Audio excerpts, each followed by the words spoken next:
मुरली का डेट 16 मार्च 1992। मुरली का टाइटल है होली मनाना अर्थात दृढ़ संकल्प की अग्नि में कमजोरियों को जलाना और मिलन की मौज मनाना। आज रूहानी बगीचे के मालिक बाप दादा डबल बगीचा देख रहे हैं। तो डबल बगीचा क्यों? आज स्टेज पर बहुत सुंदर बगीचा सजाया हुआ है। तो जब बाप दादा मिलन होता है तो बहुत लोग फ्लावर्स देते हैं, बुके देते हैं बाबा को, तो उसको स्टेज पर पूरा सजाया हुआ था। आप जब बाप दादा मिलन देखोगे तो आपको अगर ध्यान से देखोगे तो पता चलेगा कि वहाँ पे बहुत सारे फ्लावर्स रखे हुए होते हैं।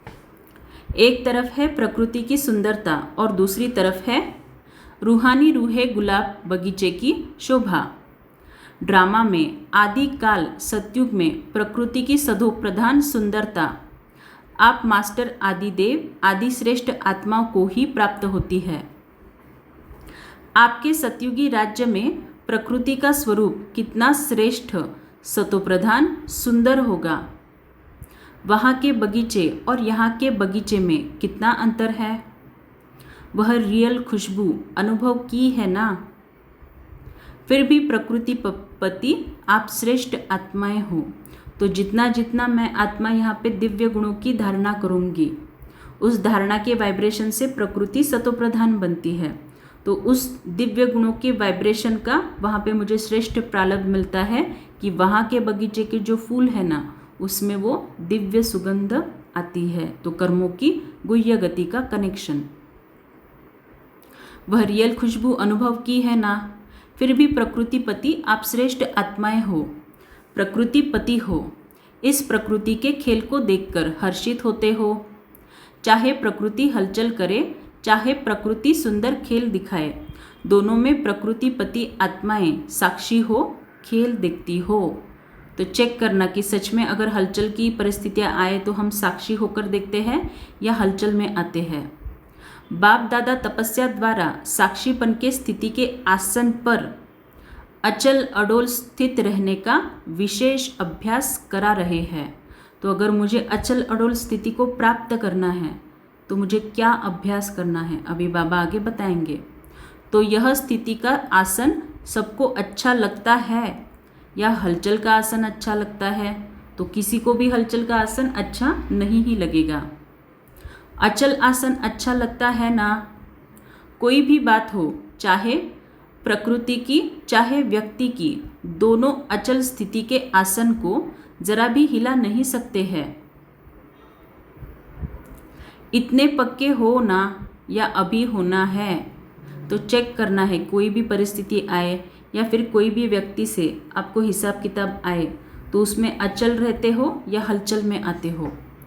प्रकृति के भी 5 खिलाड़ी हैं और माया के भी 5 खिलाड़ी हैं। इन 10 खिलाड़ियों को अच्छी तरह से जानते हो ना। खिलाड़ी खेल के बिना रहेंगे क्या? कभी कोई खिलाड़ी सामने आ जाता है, कभी कोई सामने आ जाता है। तो यह भी बहुत बड़ा खेल है। सिर्फ आसन को नहीं छोड़ो बस।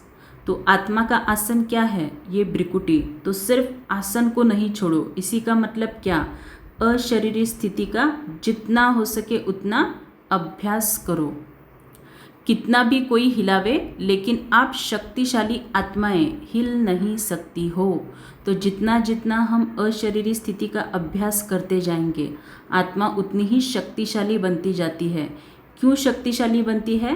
क्योंकि जब भी हम अशरीरी स्थिति में स्थित होते हैं, हम इस देह से अलग अपने स्वतंत्र अस्तित्व को महसूस करते हैं, खुद को रियलाइज कराते हैं कि मैं ये देह नहीं आत्मा हूँ। इसीलिए वो आत्मा की सभी शक्तियाँ सातों गुण जागृत अवस्था में आती है, जिसी को हम बोलते हैं कि इमर्ज रूप में आती है।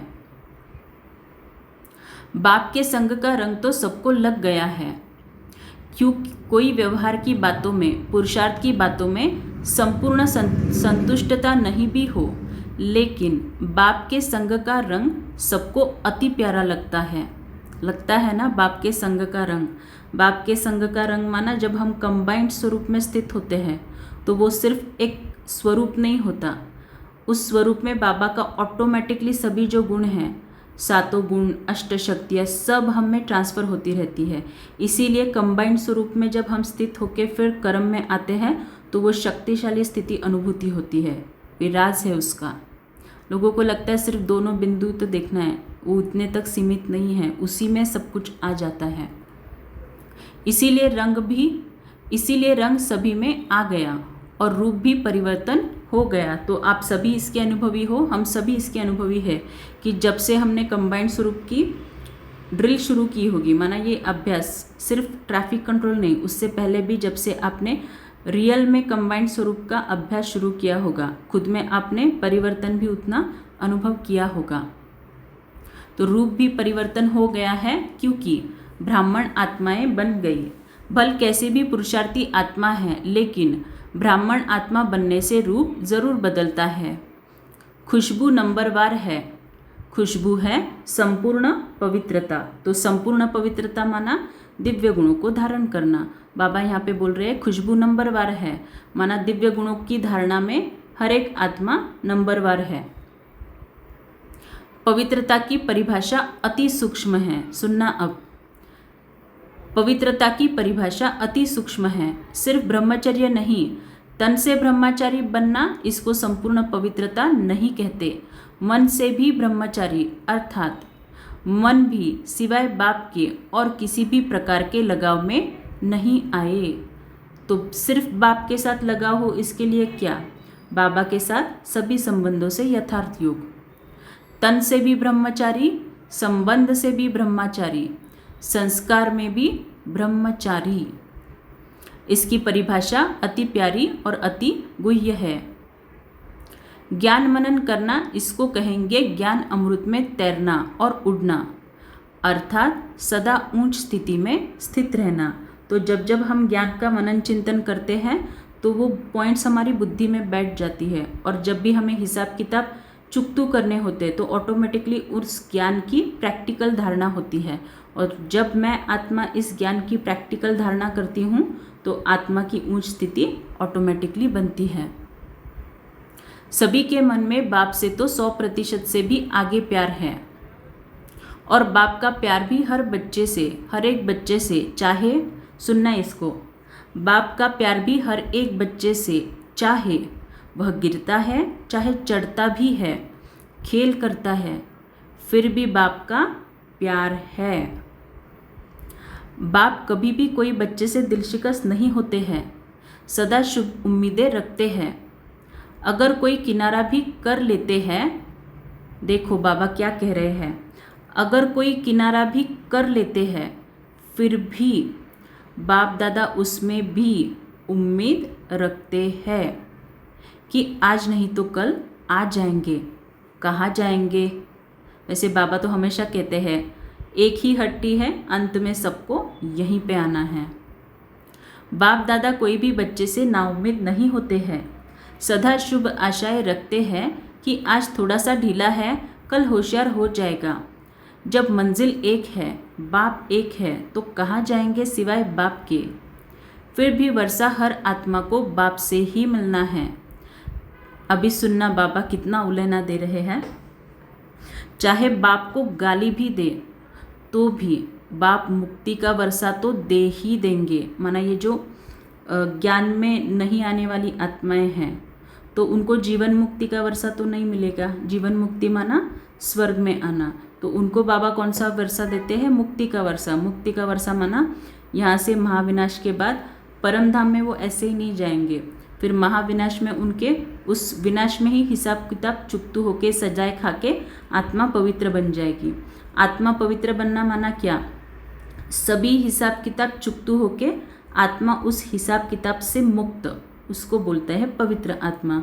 तो आत्मा इस विधि से पवित्र होके फिर मुक्ति धाम में चली जाएगी, स्वर्ग में नहीं आएगी, इसीलिए उसको मुक्ति का वर्षा मिलता है। मुक्ति का वर्षा इसका मतलब ही है मुक्ति धाम में जाके 2500 साल तक मस्त से सोना।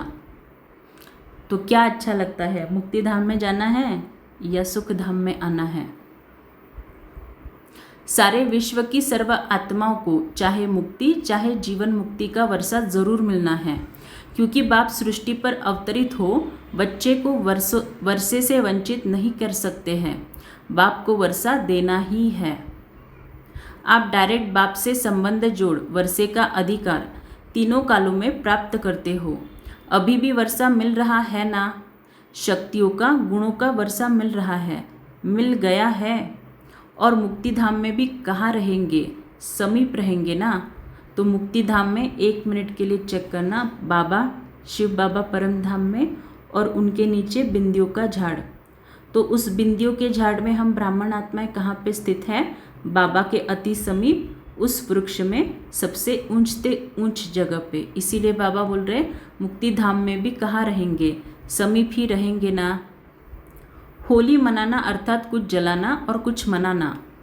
दृढ़ संकल्प की अग्नि द्वारा पहले अपनी कमजोरी को जलाना, तब मनाने की मौज को अनुभव कर सकेंगे। अगर जलाया नहीं तो मनाने की मौज का अनुभव सदाकाल नहीं रहेगा। तो जब तक कंबाइंड स्वरूप में स्थित होकर हम पुराने संस्कारों को नहीं जलाते, तब तक दिव्य गुणों की धारणा की वो जो खुशी होती है ना, वो आत्मा को नहीं हो सकती।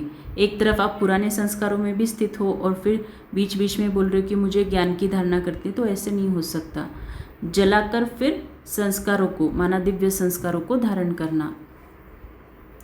होली अर्थात होली, बीती सो बीती। जो बात गुजर गई उसको कहते हो होली। जो होना था वह होली। अच्छा, अब इतने तक ही आज पढ़ते हैं, बाकी की मुरली कल देखते हैं। ठीक है? अच्छा, ओम शांति।